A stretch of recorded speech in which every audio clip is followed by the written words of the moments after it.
So I'm recording this, and it's December 2023, and I'm coming up on 2 years, more or less, 2 years of doing this. And right now, I'm almost to 350 films. And the goal I think that I set for myself was about 1,000 films. That's when I started. That was almost 2 years ago. I had like 1,000 films in my watch list on IMDb, and I thought, all right, this is what I want to do. I want to see if I can get through all of these films. These are a lot of films that I've never gotten around to watching, and I thought, all right, I'll work my way through this list and talk about them. And the list has grown over the last 2 years. It's grown to another 300 films on top of that. So I've watched almost 350 films, but I've added another 300 or so to the list. But I'm still trying, still working on it. Keep in mind, I'm watching these movies. The idea with this whole thing was I just wanted to watch new movies I hadn't seen before, whether they're old or new or just overlooked. And yet at the same time, I'm watching old movies again. I'm going back and seeing films that are favorites or films that I don't really remember the details of. I remember watching them, but I don't have a clear picture of them at this point. Maybe I saw them like 20 years ago or 40 years ago, right? If you listen to the earlier episodes, you know that I really just barreled through a bunch of films every episode, every week. I mean, it started out, I was doing this every day. I was watching a new film every day, and that was fun and it was cool.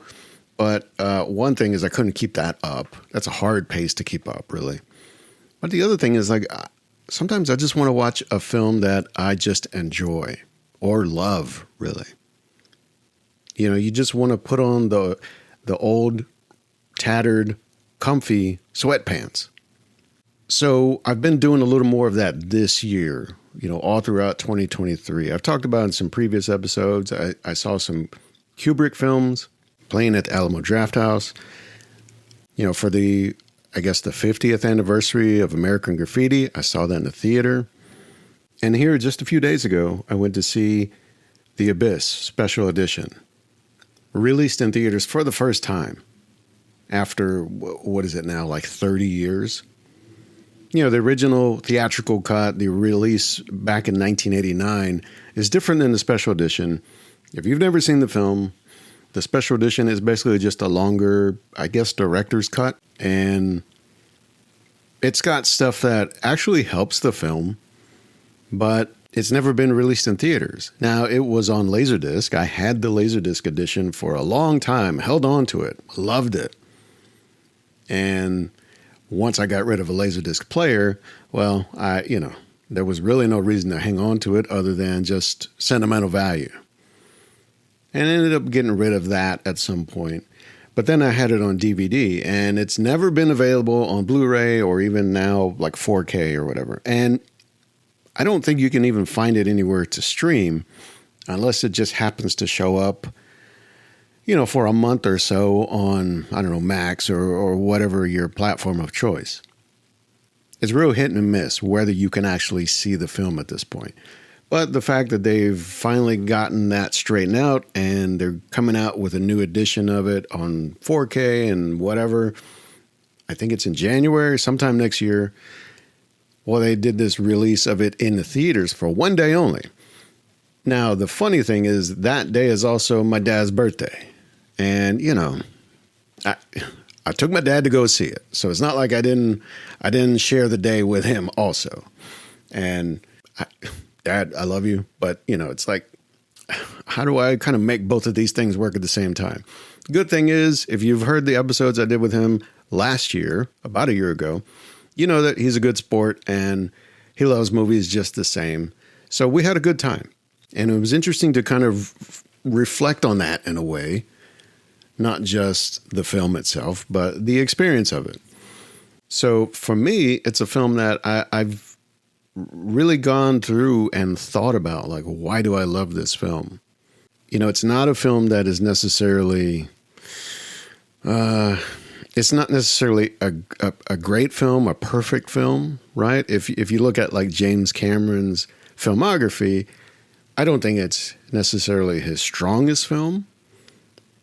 I mean, he's got like just big hitters all the way down the line, from The Terminator all the way to the latest Avatar movie, which, top of the box office charts of all time, right? So The Abyss actually probably ranks pretty low in that scale. Like, it doesn't have the cultural significance. It doesn't have the box office, the numbers, the success of some of the other films that he's done. But for me, it was none of that mattered. For me, it was more about the approach to it. It was one of the first films I saw, and I saw it in 1989 in the theaters, the original release. And I was telling somebody the other day, I said, this was a film that I went to with my mom.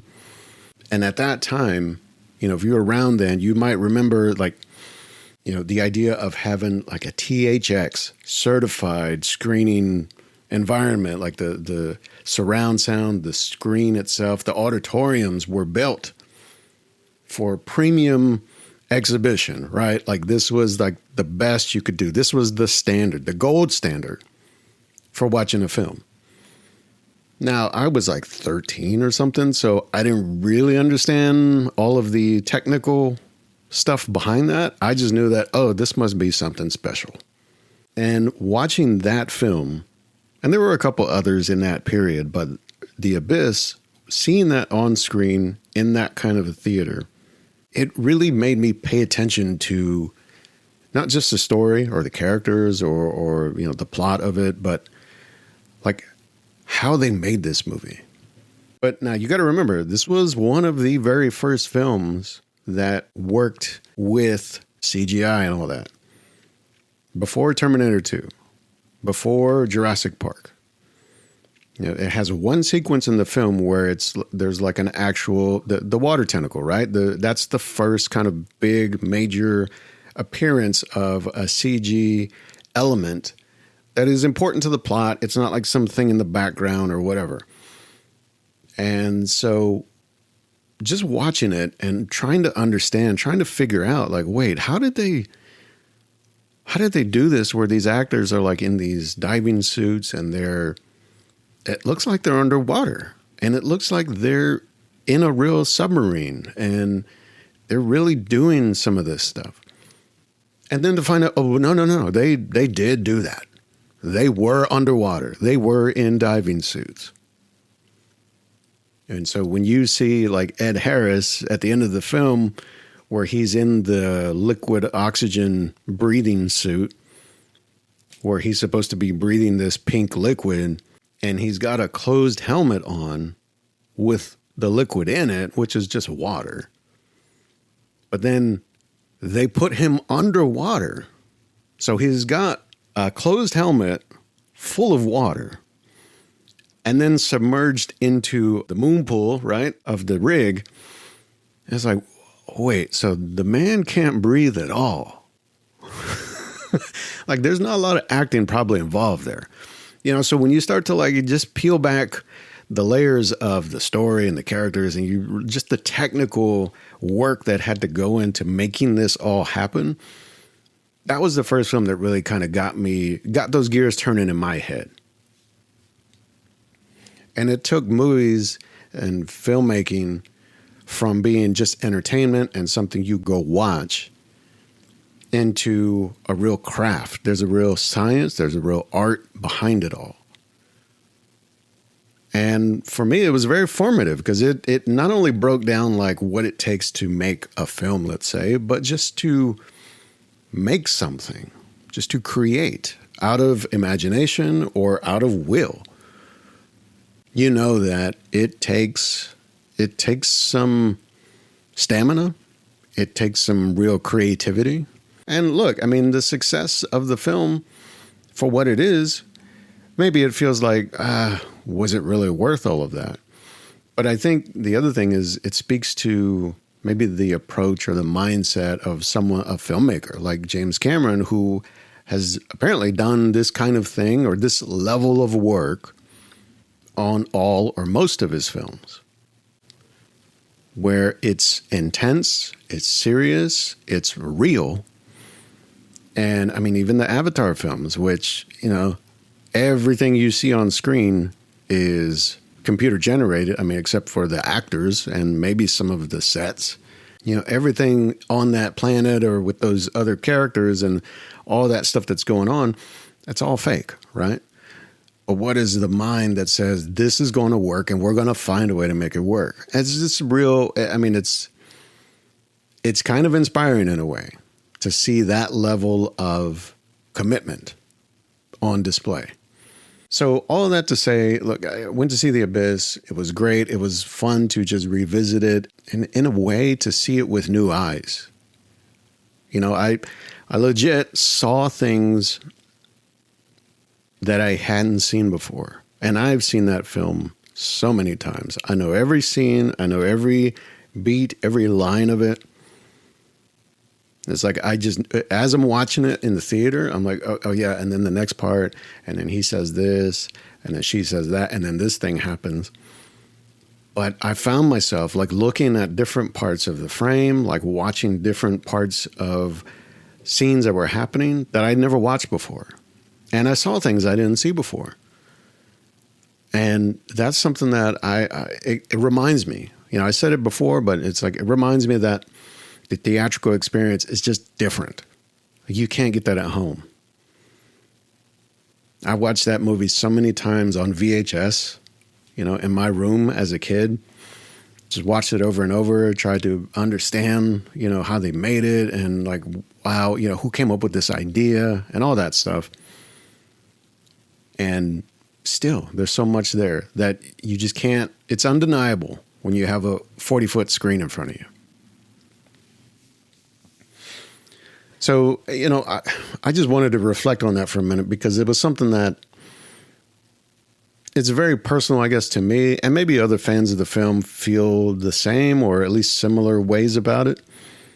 Because I do feel like there's a very tiny audience for the film. And whether you appreciate it on a technical level or thematic level, like the ideas in it, it's an interesting thing to look at. A film that really, I can see the flaws in it. I can see why somebody might think, oh, this is corny or this was cool up until this part. I mean, the film takes a giant left turn at the end. And if you're not willing to go with that, I could see it like souring people like as they're watching it. It was like, oh, I was down with this until that happened. All right. I mean, I get it. But like I said, if you kind of look at it from some different angles, there's a lot to appreciate there. So it's not to say like in defense of the film or whatever. It's just like it's something that I really enjoyed, and I feel like if more people like put it out there, like put things on the line to make a film, I think we'd have a lot better films. I I was reading something the other day, like this is by all accounts James Cameron's worst film. And not that it's a bad film, it's just look at everything else he's done. To say like this is his least successful or least cohesive film or whatever. Okay, well, I mean, compared to what? $1 billion hits or cultural touchstones in film history, whether it's The Terminator, Aliens, Avatar even. And so the other films I've seen lately, I think are in a similar way. They've got me reflecting on age and time in a different way than The Abyss is. Because look, I was telling somebody the other day about, oh yeah, I saw that film when I was like 13. I saw it in the theater.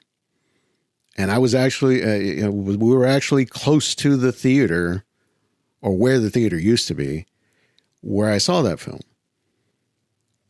And they said, oh, you were 13 in 1989? Oh, shit, because like I wasn't even born yet. Oh, okay. That's cool. That makes me feel real good. But it is something that I'm kind of coming to grips with of like, well, yeah, things are changing. I'm changing, time is passing. And so some of the other recent films I've seen, they've kind of got me thinking about that a lot.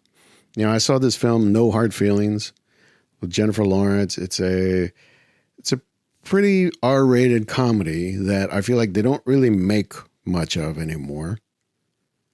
And yet it approaches a similar thing. It's like Jennifer Lawrence, for a lot of people, she's the girl from Winter's Bone or the Hunger Games films, right? And even like for me, like I didn't even get it then. I didn't really, I wasn't seeing it. And it really wasn't until, what was it? Silver Linings Playbook and American Hustle, where I was like, oh, I get it now. I get it. I see what's going on here. I see why people like what she's doing. Got it. Because I feel like, okay, here's somebody who has talent, has personality, has charisma, and can be very heavy, but can also laugh at herself. And I think not just for a character's sake, but for a watchability's sake, like I think that's important. When you have someone who takes themselves so seriously and they're seamless, like there's no cracks in the armor, it's hard. I mean, you could have a Daniel Day-Lewis, but if you never see him like crack a smile or give an inch in terms of being like relatable or even likable, it's tough to feel like this is somebody you want to watch. So anyway, what I'm saying is with No Hard Feelings, I'm like, the story is kind of, it's based on, I guess, a premise of a real, I don't know, like an online ad or whatever for someone who, some parents who wanted to hire someone to date their young son to kind of get him out of his shell and whatever. And, look, whether that's all the starting point and then this film is just purely imagination, is this what it seems like? But the idea is that this film really hangs on Jennifer Lawrence and her own unique kind of personality, but also the chemistry with the kid in the film. And I say kid, I mean, he's not a child, but he's playing the part. And I think that balance kind of works out. I mean, it's awkward, it's funny, it's a little bit creepy, but it acknowledges itself. It is self-aware. And I mean, look, there's even some moments where the film kind of goes out on a limb. I mean, to say like Jennifer Lawrence isn't afraid to laugh at herself or embarrass herself, this is the film that shows that, like literally. And I mean, I just think it's okay. It's a good time. It's got some interesting things it's trying to say. Whether it holds up over the years or whatever, I don't know. But I feel like I enjoyed myself. I thought it was fun. But I think the element of it that I kind of, that stuck with me was it is about the differences in age and generational changes. I mean, to have like the dialogue or the vibe of the film be like, oh, Jennifer Lawrence is old now. Like she walks into a party and someone says like, is that someone's mom? I'm like, come on, man. What world are we living in now? That's just it. Time passes, things change. So, that was an interesting thing, a takeaway from me from that film, which I don't know if it was like the crux of it all, but it certainly stuck with me. I saw a couple of other films but starring some stand-up comedians. I saw About My Father and The Machine. One is with the stand-up Sebastian Maniscalco, and it's kind of based on, I guess, his relationship with his own father and the dynamic they have and how things can be a little awkward, but there's like a generational difference. And some of it's played for laughs, but the thing I kind of took away from it is like, in a similar way about age and about difference in age, is that everybody in this film, I mean, the premise is Sebastian Maniscalco. He's playing himself. He's playing a comedian who's got a fiance, and they're going to go meet her parents, and the dad, who's played by Robert De Niro, who, look, I mean, this is one of the first film where I really felt like, oh yeah, Robert De Niro is like actually old, like old. And it's not to say he can't be old, but it's just, he wears it so clearly now. And so they go into this, and it's kind of a fish out of a water thing. They're in a different environment, and they're trying to like understand this different way of life that the in-laws have and all that. And the thing I kind of took away from it all is like everybody in this film, all these characters, I mean, the actors, whatever, but the characters in the film, as they are, I guess, written and performed, everybody is too old. Like it's even stated at one point, like Sebastian, not only himself, but the character is supposed to be 50 years old, but he's worried about what his dad thinks. He's worried about his in-laws and his fiance, like what they're all going to think about certain things and who's going to get bothered by whatever. I'm like, bro, you're too old to be so preoccupied with that. Like, how do you not have some of this together already? And so that's where I just felt like this film probably would have worked better, like for me, if everybody was like 15 to 20 years younger. It would have made more sense. I just felt like, here's a guy who never seemed to grow up somehow. And now he's being forced to do it at 50. And yet, he's got an old father in his 80s who can't quite, get with the program, or has just got a very different way of doing things, I guess. It just felt kind of clumsy, Like I felt like this was maybe, if you kind of like peel it apart a little bit, it's like maybe this was an idea that was cooking for a long time. And by the time this film finally got made, and if he was going to play himself, and then who's like age appropriate for everybody around the character. Okay, well, you got to do all that math, but then it's like, but the end result is like, why does this feel like everybody's way too old to be in this movie? And I mean, I guess that's part of the gist of it, is that, this can happen at any point in life. But I don't know. It just didn't feel right. Like it felt like everybody here should know better, or is too old to be kind of playing these silly games and stuff. So it didn't really work for me. And I just felt like the way he comes off in the film is not the way I know or understand him from his comedy act, or his, even, the podcast he does. Like his just general kind of vibe doesn't feel like this guy. This guy's kind of a ninny. And meanwhile, in The Machine, this is based on another stand-up comic, Bert Kreischer, who I've kind of been aware of and in a way kind of followed, some of his stuff that he's done for more than 10 years at this point. And I feel like, seeing the progression of somebody's career or their work, it gives you an idea of who that person is, or at least kind of what they're like, maybe, or at least put it this way, how they process and express themselves. Maybe that's the best way to put it. I don't know what these people are like. I don't think many of us do.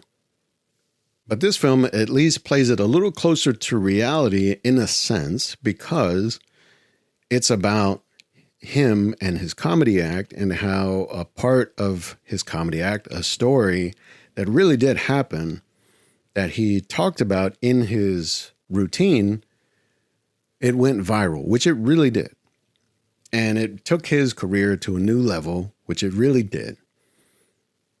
And where this film just departs from reality is where it catches up with him, with the past, basically comes back to haunt him in a way.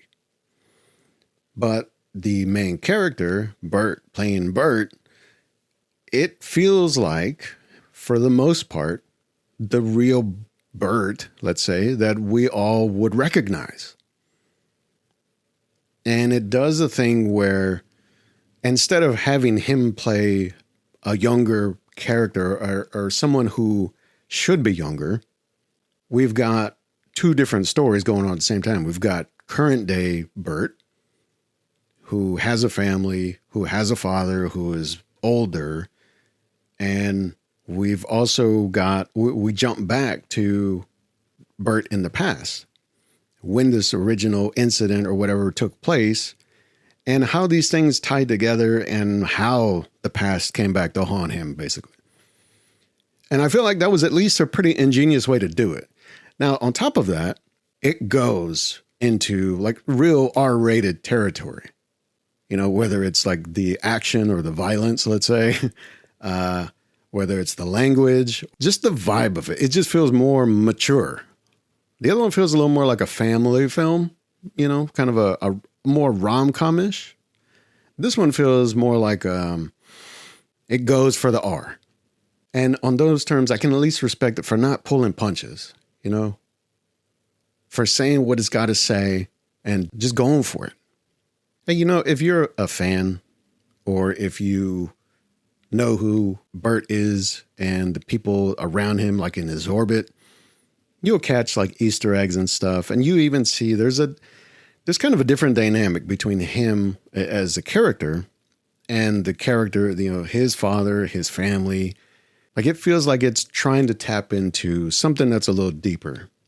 And look, you could even, by the end of the film, you could say, well, this is clearly a love letter to fans, but also a love letter to his family, you know, his father, his wife, his kids, and even to just the circumstances that got him to where he is as the real person. I could see that. Now, maybe if you don't know who he is or you don't follow any of that, you just like, okay, they made a film about some fictional comedian who did this stuff, you know, or this was somebody's fantasy or whatever. If you're surprised to find out, well, like some of this is real. And when you see like all the layers beneath that of here's someone who by all means probably wouldn't, if things would have been like just 2 degrees off, probably would never have had this movie made about them, probably would not have had the kind of success he's had. It's not to say he's a bad guy or anything, but it's just to say that like this is the way just chance can play a part of life and how it can lead you to greater things. Sometimes it doesn't come until later, though. So, you know, look, that's probably a lot of like blowing up some things that are barely in the film.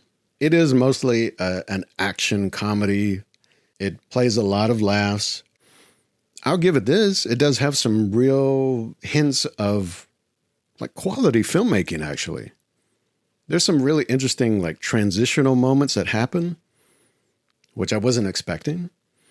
You know, the way it's shot and edited, some of the action, it's pretty solid. It's pretty convincing. It's not quite like John Wick level stuff, but you could tell somebody really put the work in to make it look impressive. So, all those aside, I also thought, well, look, I want to see this movie BlackBerry. Because one, I mean, it is also kind of based on real incidents or real people.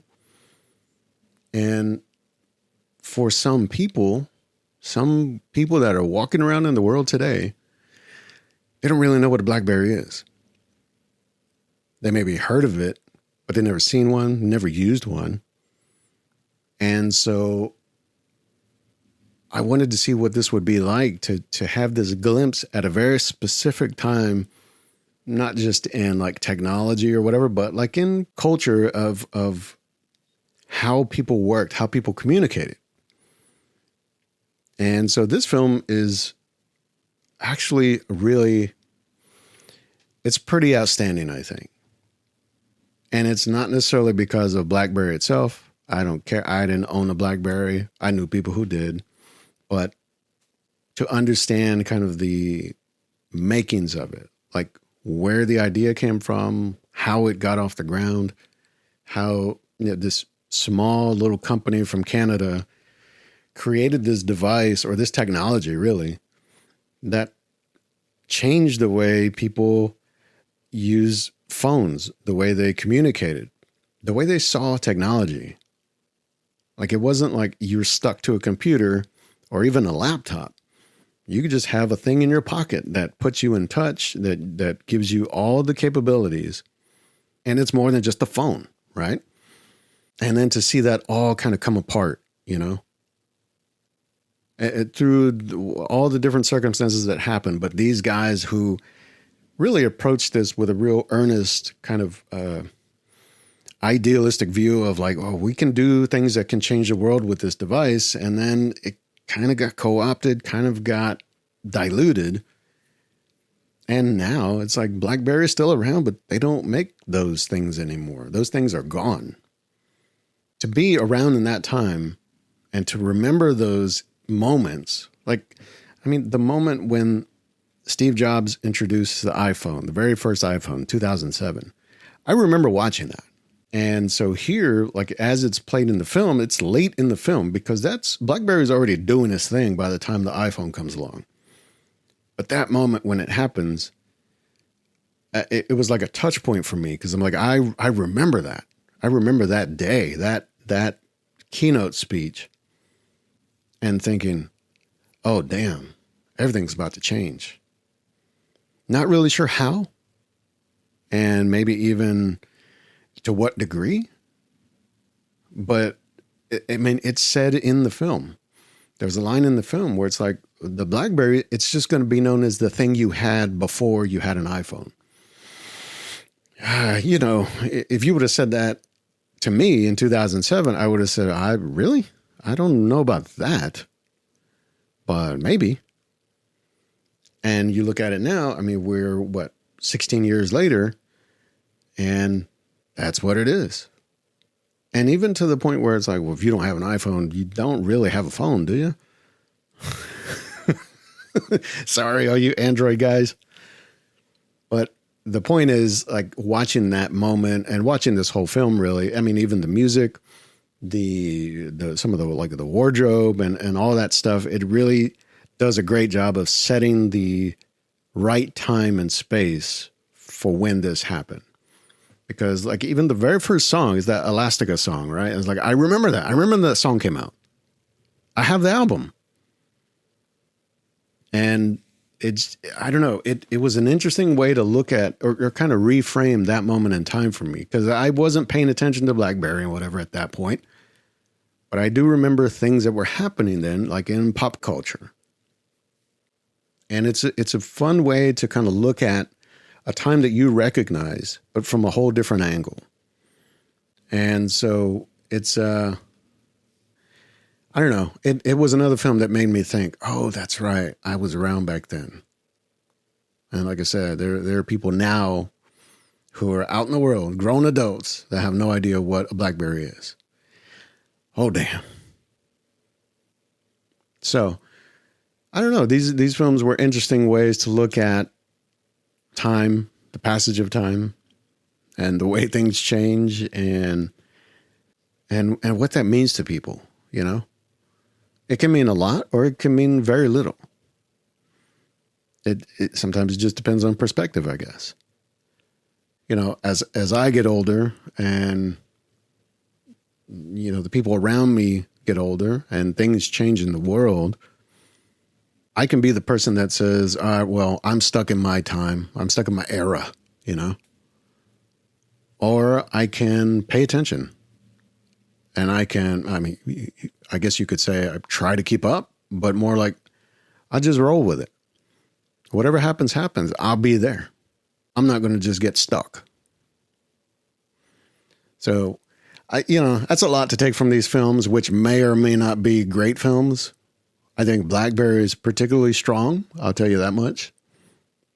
I think that's a film that maybe like The Social Network or even the Steve Jobs film itself, they highlight a very important or very relevant period of time, specifically with technology, I guess. But they're a nice little time capsule for people who might not have been around or at least been aware enough to know these things were happening. That 10, 20, 30, whatever years from now, they'll be able to look at that film and say, oh, that's how that went down. Or at least have the general idea. So, I don't know. That was kind of my takeaway from those, you know? And you combine that with The Abyss and the amount of reflection I did as I sat and watched that, and even afterwards, it got me thinking about getting older. When did I get so old? If you're listening to this and you know me, yeah, you're getting old too, okay? All right, so look, that's it for now. I might have some interesting things coming up for the holiday here. I do want to get my dad back on. I think we have a pretty interesting film or two we might talk about. You know what to do. You go to filmstreak.com. You'll find other episodes. You can do all that stuff. I don't want to keep doing all that again. Look, if you found this, you know where to go. You already know. You're there already. Otherwise, yeah, that's right. Go watch something new.